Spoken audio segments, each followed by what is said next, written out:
بسم اللہ الرحمن الرحیم۔ سوال ہے کہ اگر نماز کے دوران سامنے لٹکے ہوئے کیلنڈر وغیرہ پر لکھی ہوئی سورت کو اگر نمازی پڑھ لے تو اس کی نماز باقی رہے گی یا ٹوٹ جائے گی؟ یہ سوال ہے۔ سوال سمجھ لیے کہ اگر کوئی کیلنڈر ہے، ہم نماز پڑھ رہے ہیں اور سامنے کوئی کیلنڈر لگا ہوا ہے اور اس پر کچھ لکھا ہوا ہے، تو اگر ہم نے اس پر لکھا ہوا پڑھ لیا تو اس کا کیا حکم ہے؟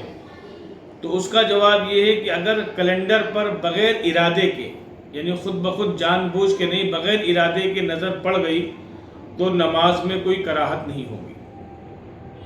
لیکن اگر بالقصد کیلنڈر دیکھ کر دل سے یہ سمجھ لیا کہ اس میں کیا لکھا ہوا ہے تو اگرچہ نماز فاسد نہیں ہوگی، یعنی یہ سمجھ لیا کہ اس میں لکھا کیا ہے تو اس سے بھی نماز نہیں جائے گی، لیکن جان بوجھ کے ایسا کرنا یہ مکروہ ہے۔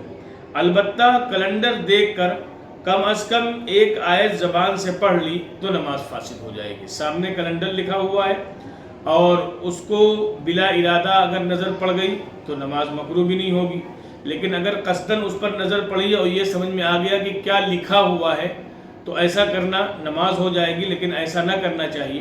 لیکن اگر سامنے کیلنڈر لگا ہوا ہے اور اس میں جو کچھ لکھا ہوا ہے وہ اپنی زبان سے نمازی پڑھنے لگے تو اگر ایک آیت تک پڑھ لے گا تو اس سے اس کی نماز فاسد ہو جائے گی، اس کو دوبارہ نماز پڑھنی ہوگی۔